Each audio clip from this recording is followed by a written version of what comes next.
Bismillahirrahmanirrahim. Assalamualaikum warahmatullahi wabarakatuh. Alhamdulillahilladzi an'ama alaina bi ni'matil iman wal islam. Alhamdulillahilladzi an'ama alaina bi ni'matis sihhati fil badani wal amni fil baladi wal watan. Alhamdulillahilladzi jama'ana fi hadzal makan وما كنا لنجتمع لولا أن جمعنا الله الرحمن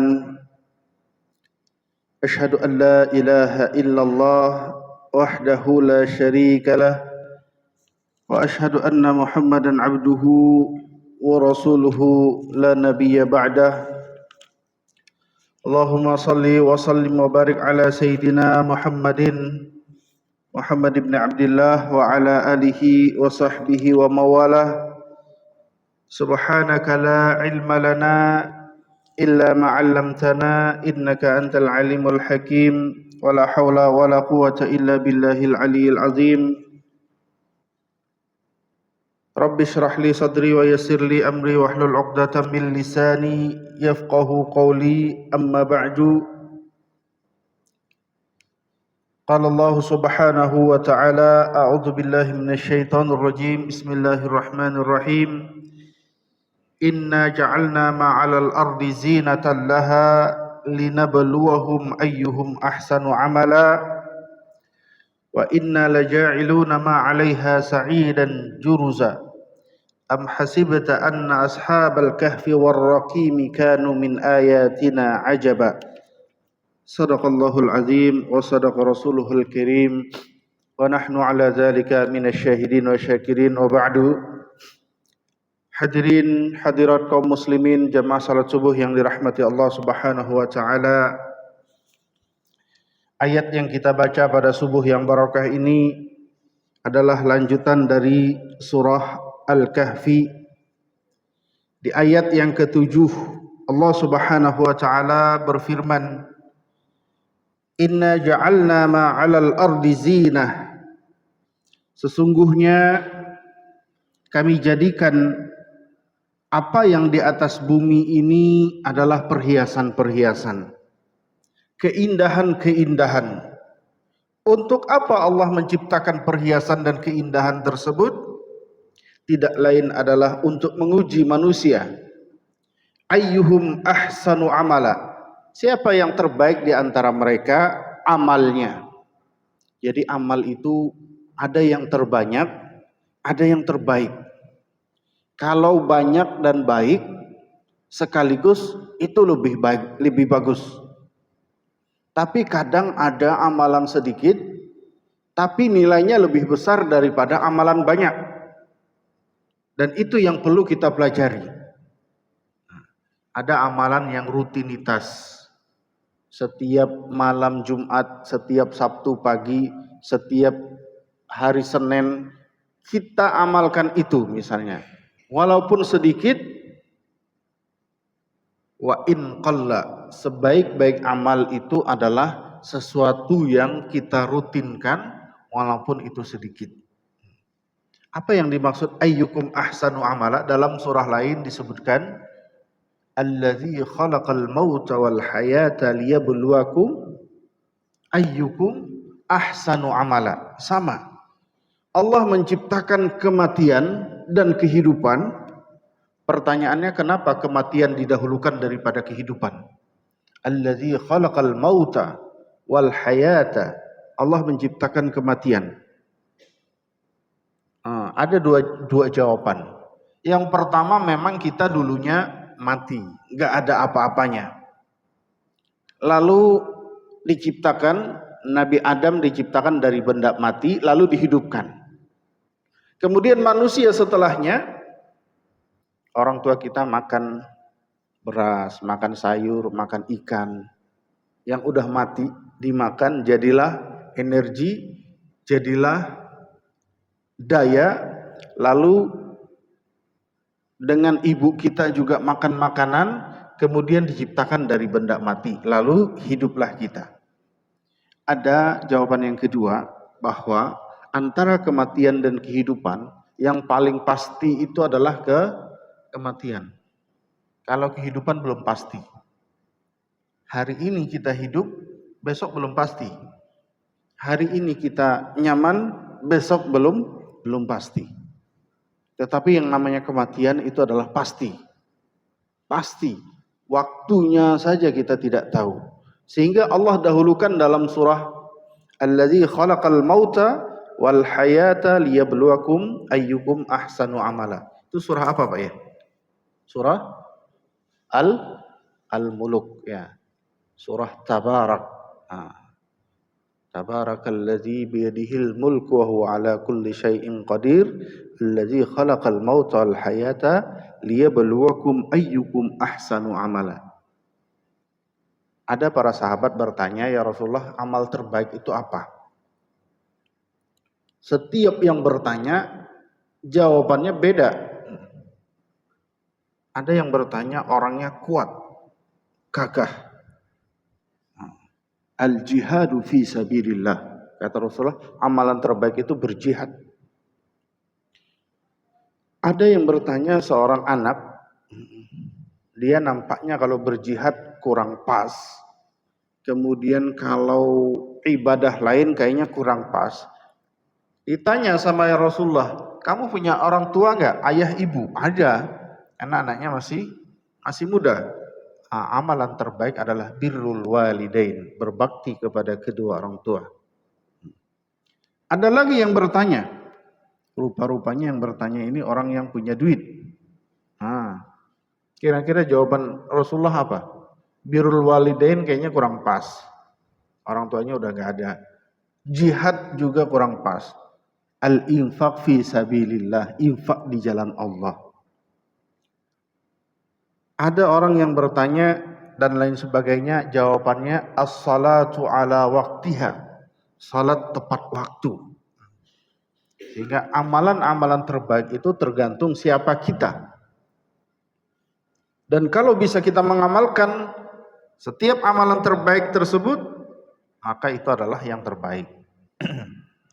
Dalam riwayat lain Rasulullah sallallahu alaihi wasallam sampaikan, khairukum khairukum li ahlihi wa ana khairukum li ahli.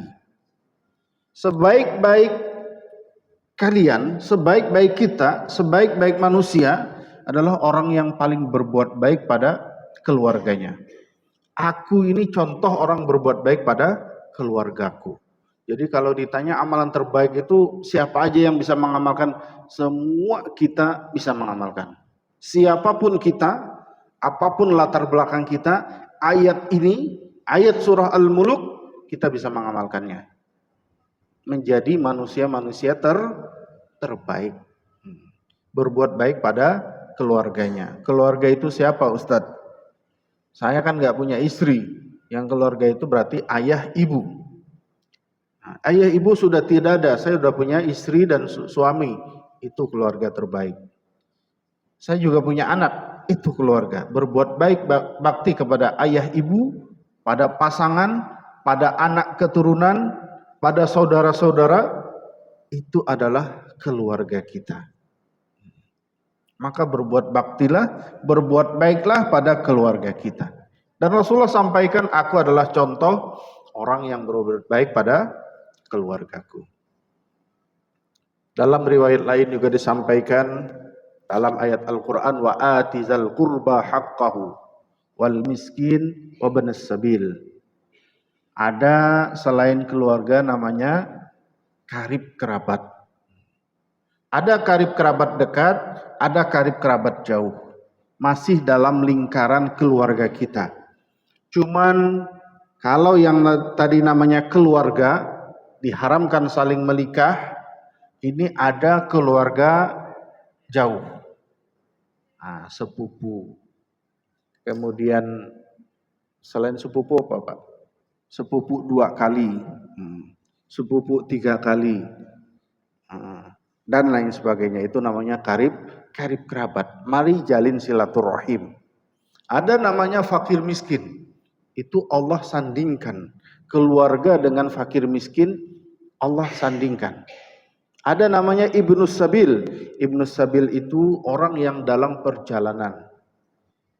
Kadang-kadang orang dalam perjalanan itu kan kehabisan bekal, kehabisan sangu, kehabisan. Nah, itu perlu juga kita bantu hak-hak mereka. Ada hadis lain tentang terbaik, di antaranya adalah tetangga. Dan di antaranya adalah tamu. Man kana yu'minu billahi wal yaumil akhir falyukrim daifahu. Orang yang beriman kepada Allah dan hari akhir, muliakanlah tamunya. Berbuat baiklah pada tetangganya. Aku kira, kata Rasulullah, muslim dengan tetangganya itu saling mewarisi. Itu indikasi saking pentingnya kita berbuat baik pada tetangga, pada teman-teman. Al-muslimu man saliman nasu min lisanihi wa yadihi. Orang muslim itu adalah orang yang orang lain tuh selamat dari lidah dan tangannya. Maksud selamat dari lidah dan tangannya, kadang-kadang kan kalau kita mukul teman tuh belum tentu luka. Tapi kalau kita nyindir, nyinggung, menghina, mencela, orang lain itu pasti terluka hati dan batinnya, dan itu susah diobati. Luka badan itu cuma dengan betaden, dengan ajinomoto, apa namanya itu, obat-obat itu ya sembuh, luka udah hilang. Tapi luka batin itu sepanjang masa, sepanjang zaman itu diingat. Makanya kata Rasulullah, jangan sampai lidah kita ini melukai orang. Sekali orang melukai, maka akan berkesan. Hati-hati. Dan kadang-kadang dengan melukai orang sakit hati, dan kadang-kadang yang dilukai itu belum tentu benar. Ada cerita salah satu jamaah punya bengkel motor misalnya. Tiba-tiba dia punya karyawan 3. Salah satu karyawan ini, ya namanya karyawan kan macam-macam. Dia baikin justru semakin rusak. Dan ditinggal motornya nggak baik-baik. Marahlah pemilik motor. Marahnya ke siapa? Ke bosnya. Dan marahnya lucunya setelah selesai sholat. Dipanggil, bos sini. Kamu punya karyawan nggak becus. Motor saya 3 hari nggak bagus-bagus. Saya ini pakai untuk kerja. Bosnya nggak tahu apa-apa, kan dia namanya bos, yang namanya karyawan ya begitu Pak. Kalau dia cerdas, dia pintar, nggak jadi karyawan kata dia. Dialah yang jadi bosnya. Oh, tapi diomelin di depan orang banyak di masjid, ya sakit hatilah dia. Pulang dia pecat itu karyawan. Karyawannya ikut sakit hati. Padahal motor yang dia kerjakan itu memang alat untuk mengganti supaya hidup lagi itu motor kan memang tidak ada. Dan lagi menunggu alatnya. Tetapi karena udah ucapan bertubi-tubi, sakit hatilah. Gara-gara sakit hati, banyak orang yang sakit hati, berdoalah dia. Mudah-mudahan ini orang nggak bisa lagi naik motor dan lain sebagainya. Akhirnya pas begitu naik motor, doanya kabul, kecelakaan, dan nggak bisa lagi naik motor. Itu kadang-kadang seperti itu Pak. Nah, karena kita ucapan ini orang sakit hati dan orang mendoakan yang tidak. Maka kata Rasulullah Sallallahu Alaihi Wasallam, al-muslimu man saliman nasu min lisanihi wa yadihi. Orang muslim yang baik adalah orang lain selamat dari lisan dan tangannya. Jangan sampai lisan dan tangan kita menyakiti orang lain, apalagi dengan lisan. Dimulai dengan lisan dulu. Kalau tangan kan menyakiti, mencubit, memukul, itu nggak terasa. Paling sehari 2 hari hilang sakitnya. Tapi kalau udah lisan, Masya Allah berbulan-bulan, bertahun-tahun, dan Saya dapat cerita yang motor tadi itu udah tahunan Pak ceritanya. Udah tahunan, beberapa tahun yang lalu begini-begini. Ya, yang sakit tadi nggak bisa sembuh-sembuh karena kecelakaan tadi, akhirnya dia minta maaf.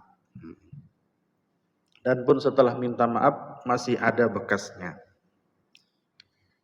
Maka menjadi muslim yang terbaik itu kadang-kadang kita tidak harus berbuat beramal, cukup kita mengendalikan ucapan, mengendalikan tindakan, mengendalikan perbuatan.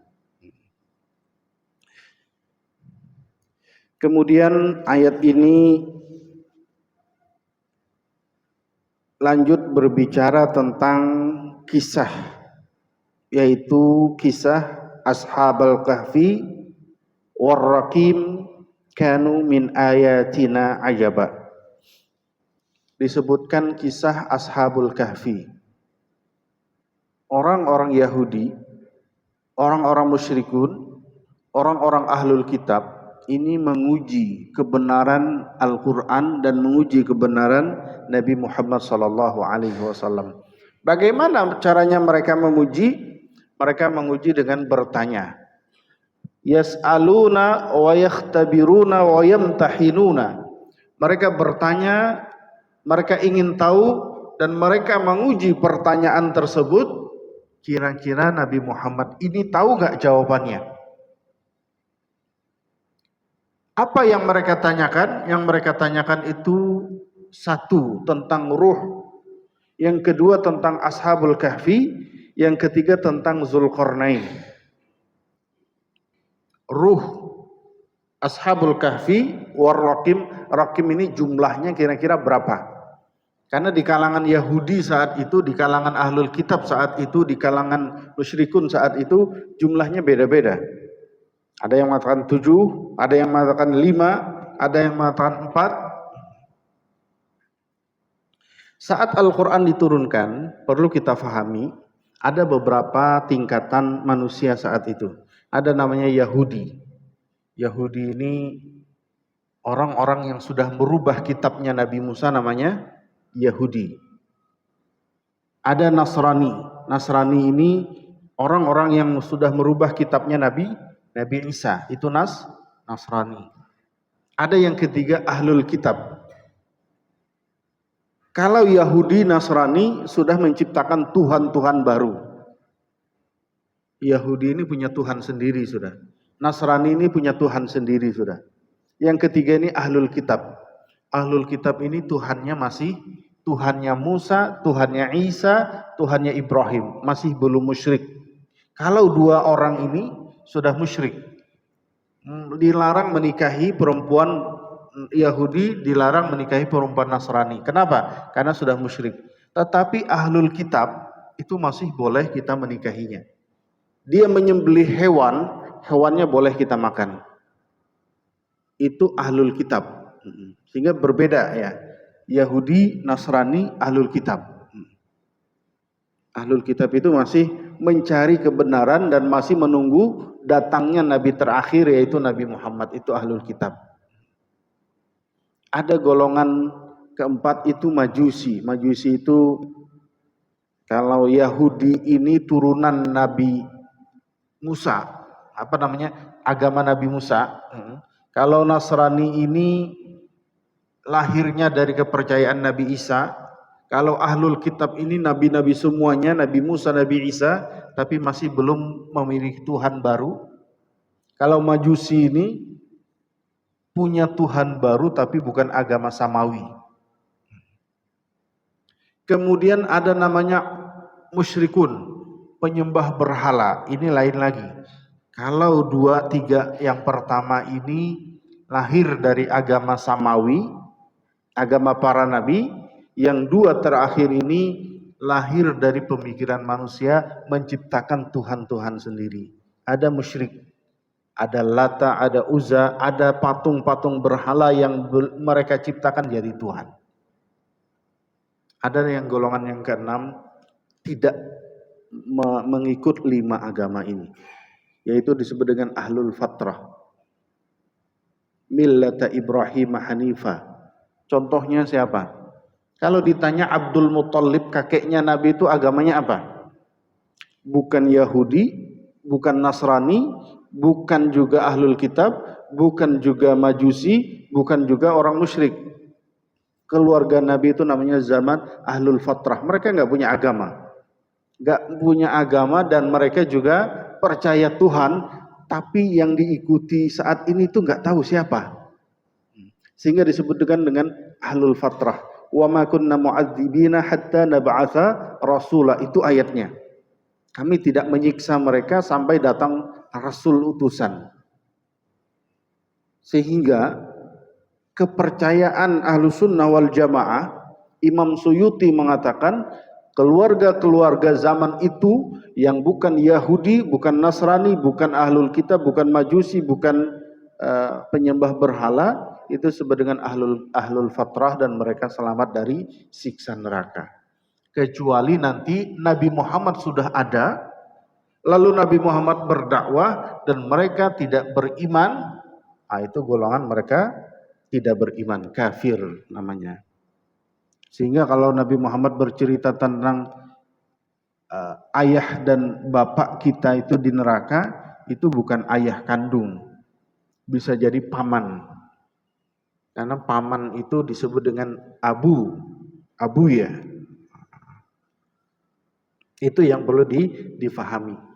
Kemudian ayat ini juga bercerita tentang mereka menguji kebenaran Al-Quran dengan bertanya tentang ruh. Ruh itu apa?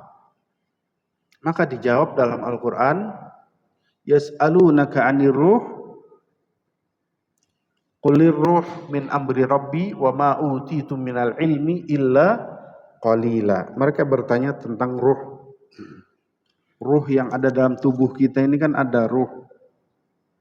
Maka dijawab dalam Al-Quran, ruh itu urusan Allah dan manusia tidak tahu masalah ruh kecuali sedikit. Kita tahu nggak ruh itu seperti apa bentuknya? Kadang kita menyebutnya nyawa, kadang kita menyebutnya jiwa, kadang kita menyebutnya dengan, orang Arab menyebut dengan akal. Ruhnya itu seperti apa? Kita tidak tahu. Dan sampai akan datang, kata para ulama, kita nggak tahu ruh itu seperti apa. Karena Allah memberikan ilmu itu hanya sedikit. Ada orang-orang yang hari ini ingin tahu ruh itu seperti apa. Manusia yang sakit ditaruh di peti kaca, dalam peti kaca yang gelap, nggak ada ruangan angin, tidak masuk angin sedikit pun ke situ. Lalu mereka kamera macam-macam, ada kamera merah, ada kamera macam-macam, supaya mereka tahu bagaimana ruh keluar dari jasad. Di video lah. Orangnya mau mati meninggal dunia, di video, ternyata mereka juga tidak menemukan apa-apa. Ruh keluar itu mereka nggak tahu. Ya kecuali di film-film, di video-video itu digambarkan ruh itu seperti itu keluarnya, bukan. Itu bukan seperti itu sebenarnya. Dan manusia tidak tahu tentang ruh. Lalu supaya apa Allah menjawab itu? Kadang-kadang manusia ingin tahu Tuhan itu bentuknya seperti apa, kan begitu. Sedangkan Allah katakan tentang ruh saja kalian nggak tahu, apalagi tentang Allah Subhanahu wa ta'ala. Pengennya manusia Tuhan tuh kelihatan.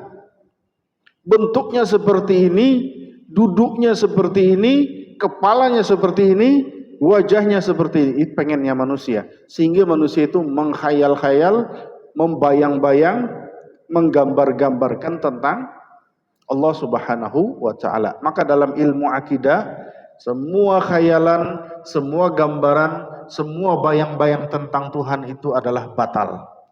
Kalau kita melintas-lintas Tuhan itu kita gambar-gambarkan seperti ini, maka gambaran kita batal. Sedangkan tentang ruh saja kalian tidak tahu, apalagi tentang Allah Subhanahu wa ta'ala. Maka ayat-ayat Al-Quran itu berbicara bukan tentang bagaimana bentuk Tuhan, tetapi bagaimana Tuhan menciptakan langit, bagaimana Tuhan menciptakan bumi, bagaimana Tuhan menciptakan awan, bagaimana Tuhan menciptakan diri kita. Semua itu adalah tanda-tanda kebesaran dan tanda-tanda adanya Allah Subhanahu wa taala. Termasuk tentang perasaan jiwa. Kadang kita sedih, kadang kita bahagia, kadang kita tenang, kadang kita nyaman. Yang membuat itu siapa? Nah, itu menunjukkan adanya Allah Subhanahu wa taala. Lalu mereka bertanya tentang Ashabul Kahfi. Sebuah kisah yang natijatu li su'ali kuffari Makkah alladzina aradu ayyukhribu Rasulullah sallallahu alaihi wasallam. Yang bertanya itu dikatakan An-Nadhr bin Haris, Uqbah bin Abi Mu'id. Mereka disuruh bertanya langsung kepada Rasulullah sallallahu alaihi wasallam. Itu di kalangan Yahudi dan Ahlul Kitab.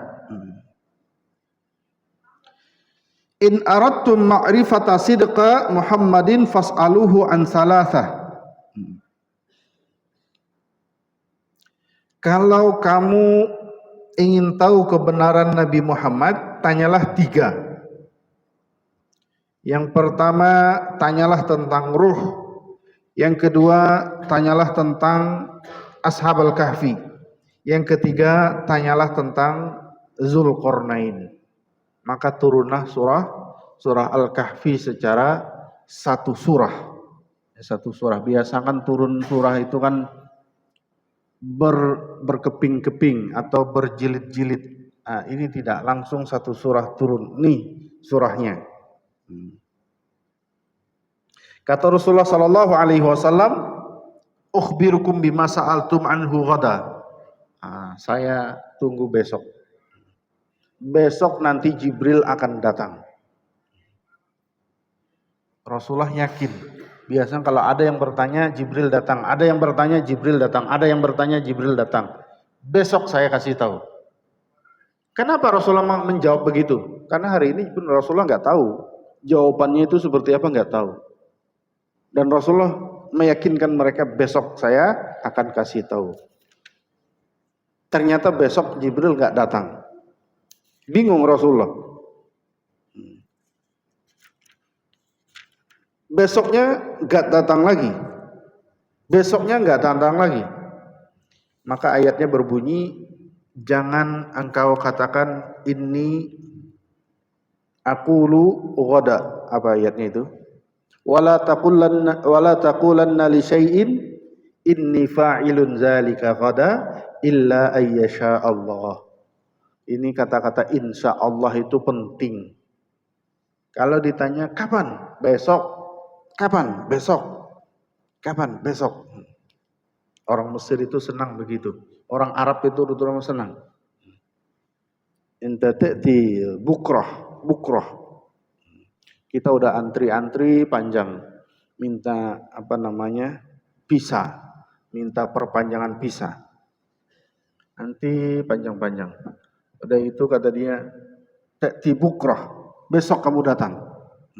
Besok kita datang antri panjang-panjang, kata dia bukrah, besok lagi. Ternyata dia istiqomah bukrah, istiqomah besok. Itu kebiasaan orang Arab. Dan Rasulullah ditegur oleh Allah Subhanahu wa taala, wala taqulanna li syai'in inni fa'ilun dzalika ghadan illa ayyasha Allah. Kecuali Allah berkehendak. Kenapa?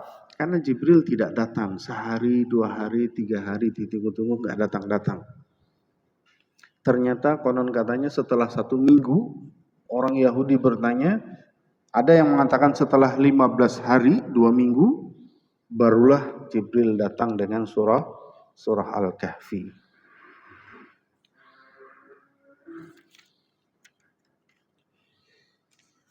Lalu, am hasibta anna ashabal kahfi war-raqim, ar-raqim itu hitungan jumlah mereka, kanu min ayatina ajaba. mereka adalah bagian daripada tanda-tanda ayat-ayat kebesaran kami. Kenapa?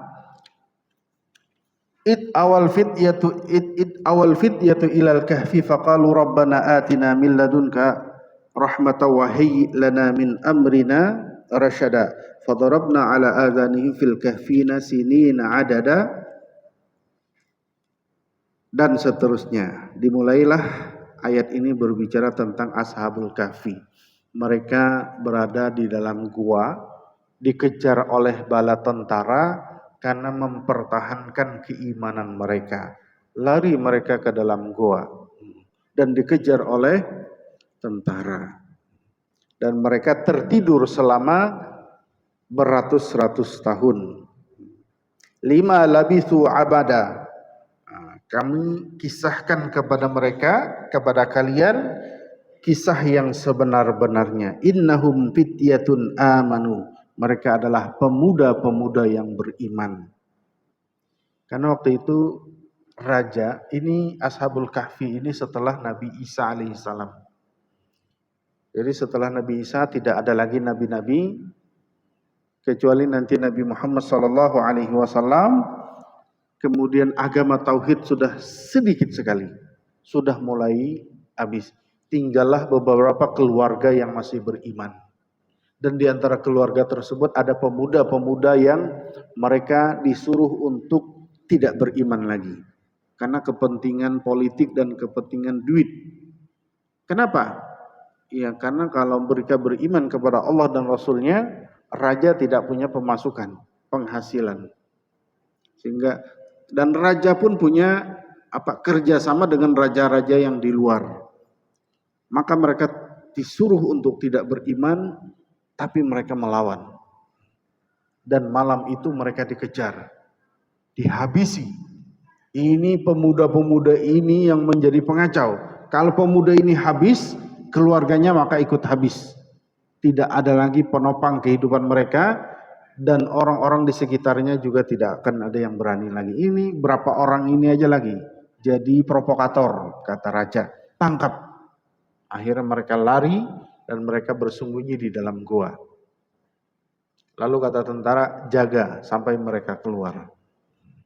Capek juga kita ngejar mereka di atas. Akhirnya singkat cerita, besok hari ada tentara yang sip baru, jaga jangan sampai mereka keluar.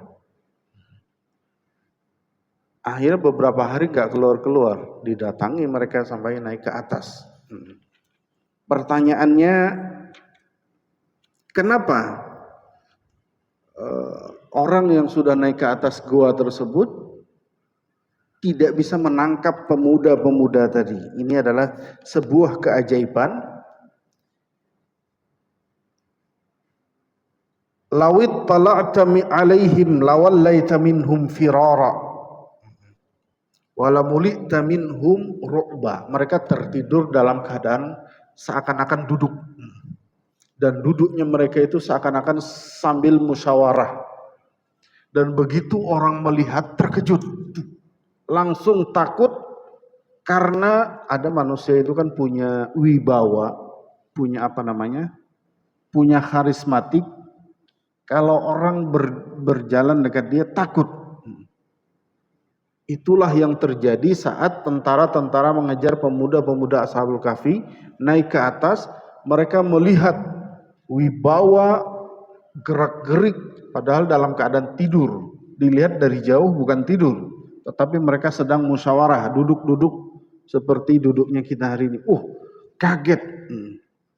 Lawallaita minhum firara. Orang yang naik ke atas langsung lari, naik ke atas langsung lari, naik ke atas langsung lari. Maka dicarilah keluarganya. Mana keluarganya? Tolong panggil itu.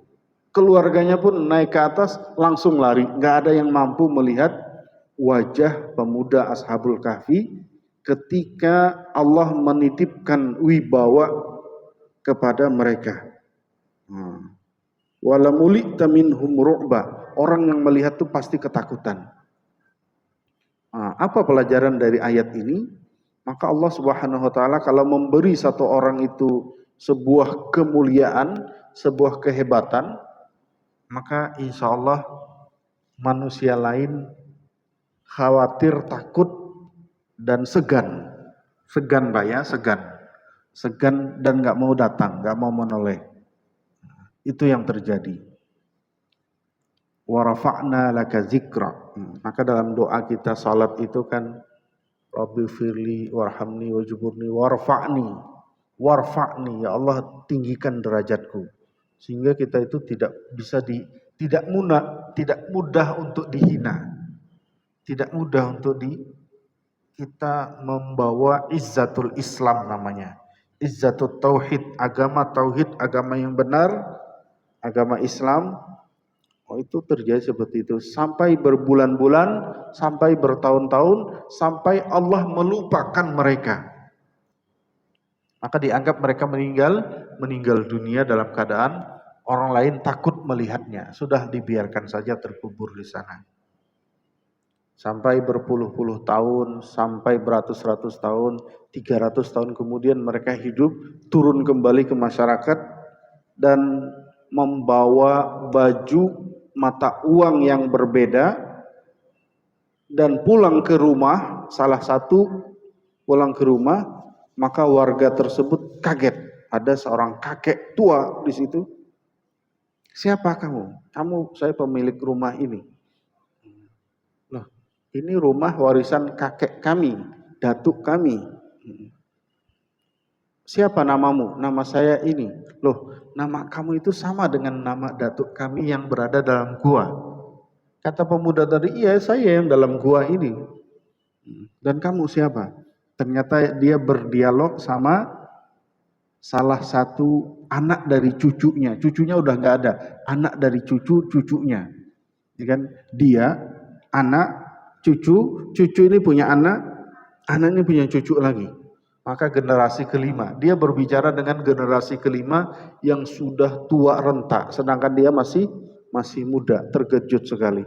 Dan itu kisah yang paling unik dalam Al-Quran. Ada kisah-kisah, wa fi kulli qissatin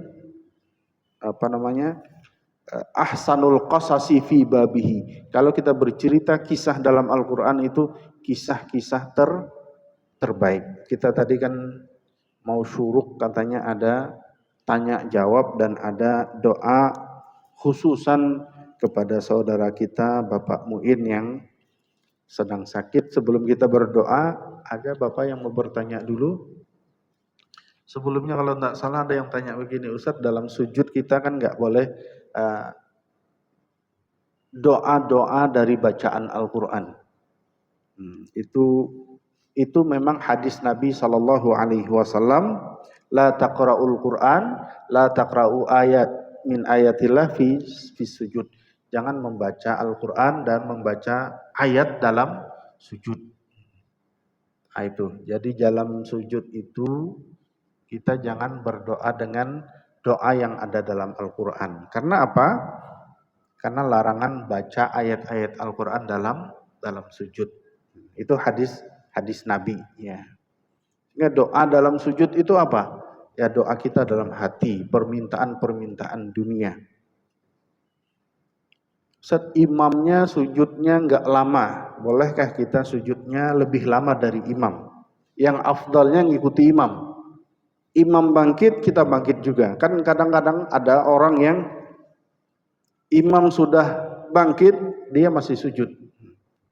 Panjang sekali lagi sujudnya. Begitu imam salam, assalamualaikum warahmatullahi, assalamualaikum warahmatullahi, barulah dia bangkit dari baca tahiyat dan terlambat.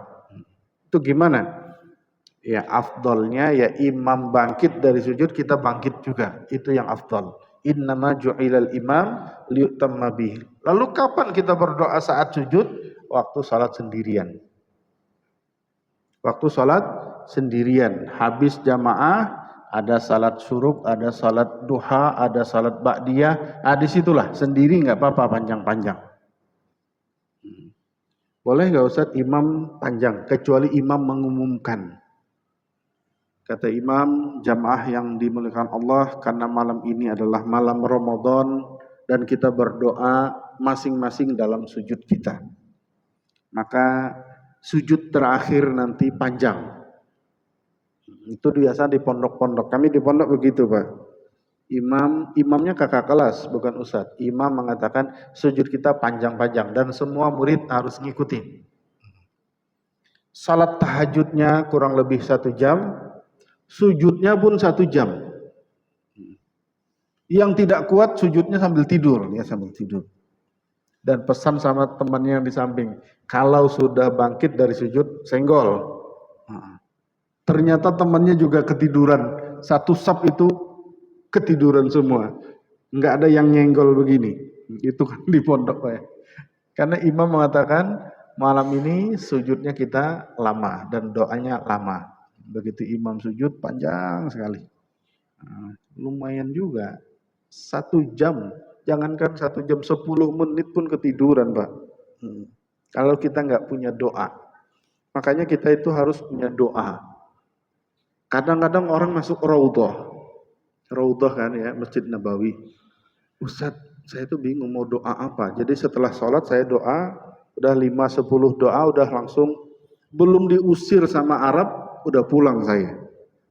Kalau kita kan nunggu diusir pun masih banyak doa. Jadi doa itu harus. Baik Bapak, ada yang mau bertanya silakan. Boleh materi kita atau boleh materi yang di luar. Silakan. Assalamualaikum warahmatullahi wabarakatuh, Ustaz. Waalaikumsalam warahmatullahi wabarakatuh. Berbicara masalah amalan yang terbaik tadi. Amalan terbaik. Ya. Pengertian amalan terbaik ini atau apakah bisa bersama dengan berbakti? Ada yang mengatakan bahwa kita kalau orang tua kita sudah tidak ada, keluarganya tidak ada, maka berbaktilah kepada teman dekatnya. Ya. Bagaimana itu, Ustaz? Ya. Wassalamualaikum warahmatullahi wabarakatuh. Waalaikumsalam warahmatullahi. Jawabannya betul. Kalau orang tua sudah tidak ada, maka cara berbakti kepada kedua orang tua itu 2. 1, doakan dia. Yang kedua, berbuat baiklah kepada orang-orang terdekat dia. Orang tua tidak ada, dia punya adik, paman kita. Orang tua tidak ada, dia punya tetangga, punya teman. Temannya orang tua inilah yang kita berbuat bakti padanya, berbuat baik. Salah kita kasih hadiah, kita kunjungi, kita diziarahi. Itu kan teman bapakmu, ya sudah kita datangi. Itu cara berbuat bakti pada orang tua yang sudah tiada. 1, mendoakan. 2, berbuat baik pada orang-orang yang dekat dengan dia. Itu kata para ulama. Wa qadha rabbuka alla ta'budu illa iyyahu wa bil walidaini ihsana.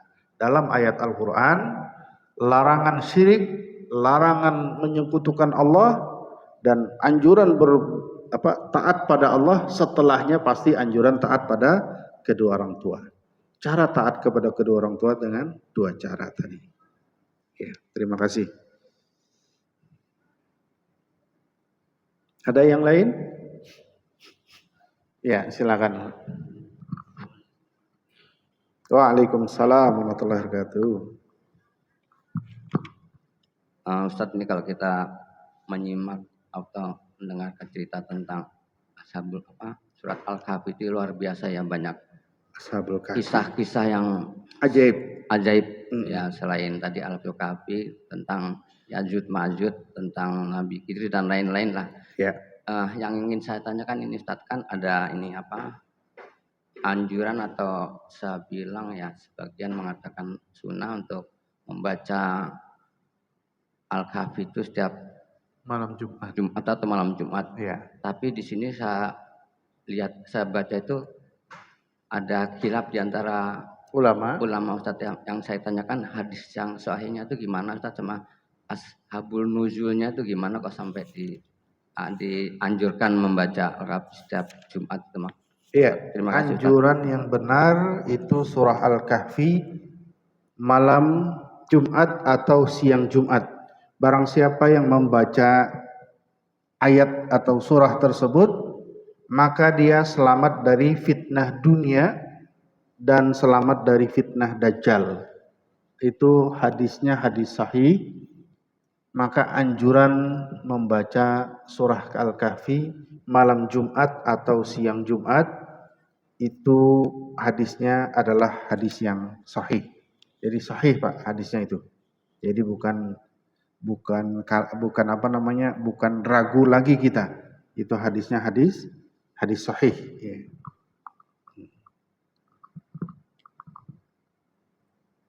Satu surah ya, surah Al-Kahfi.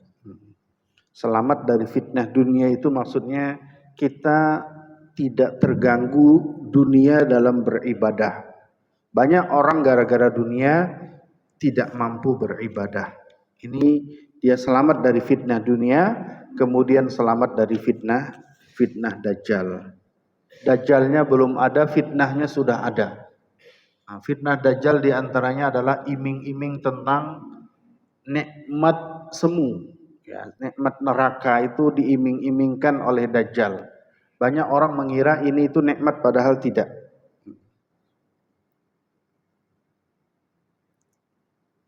Ya, itu hadisnya sahih ya.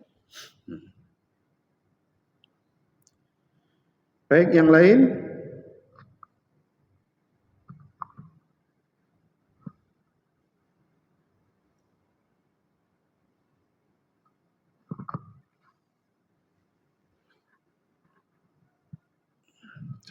Sudah tidak ada. Sudah waktu syuruk juga sudah sampai. Sebelum kita baca doa penutup majelis, di antara tempat yang mulia adalah Raudhatun min Riyadhil Jannah. Ini adalah majelis-majelis ilmu tentang tempat mustajab kita berdoa, dan kita doakan saudara kita Pak Muin yang sedang sakit. Mudah-mudahan Allah ringankan penyakitnya, Allah pulihkan dan Allah sembuhkan sehingga sembuh untuk niat ibadah. Semoga beliau Allah sembuhkan dan pulihkan dan kembali beribadah bersama-sama kita, kembali berdakwah dalam mengelola masjid dan dakwah-dakwah lainnya. Ala hadhihi niyyah wa niyatin salihah. Al-Fatihah. A'udzubillahi minasyaitonirrajim. Bismillah. Bismillahirrahmanirrahim. Maliki yaumiddin. Iyyaka na'budu wa iyyaka nasta'in. Ihdinas siratal mustaqim. Siratal ladzina an'amta 'alaihim ghairil maghdubi 'alaihim waladdallin. Amin ya rabbal alamin. Wassalatu wassalamu ala asyrafil anbiya'i wal mursalin sayyidina wa maulana Muhammad wa ala alihi washabbihi ajma'in. Allahumma anfa'na bima 'allamtana wa 'allimna ma yanfa'una wa zidna 'ilma. Allahumma la tada' lana dhanban illa ghafartahu wa la 'aiban illa satartahu wa la hamman illa farajtahu wala dainan illa qadaita wala hajatan min hawaijid dunya illa qadaitahu wala maridan illa syafaitahu birahmatika ya arhamar rahimin. Allahumma shfir mardahu birahmatika ya arhamar rahimin. Ya Allah, berikanlah kesembuhan, kesehatan bagi saudara kami Bapak Muin yang sedang sakit, dan mudah-mudahan Engkau berikan kesehatan dan kesembuhan dan bisa berdakwah dan beribadah seperti sedia kala. Amin ya rabbal alamin.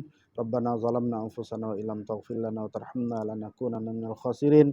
Rabbana taqabbal minna innaka antas samiul alim wa tub alaina innaka antat tawwabur rahim. Rabbana atina fid dunya hasanah wa fil akhirati hasanah wa qina adzabannar. Wa sallallahu ala sayyidina Muhammadin nabiyil ummi wa ala alihi washabihi wasallam. Subhana rabbika rabbil izzati amma yasifun wa salamun alal mursalin walhamdulillahi rabbil alamin. Salah khilaf mohon maaf. Kita tutup dengan baca doa. Subhanallah bihamdi, subhanakallah bihamdika, asyhadu an la ilaha illa astaghfiruka wa natubu ilaik. Wassalamualaikum warahmatullahi wabarakatuh.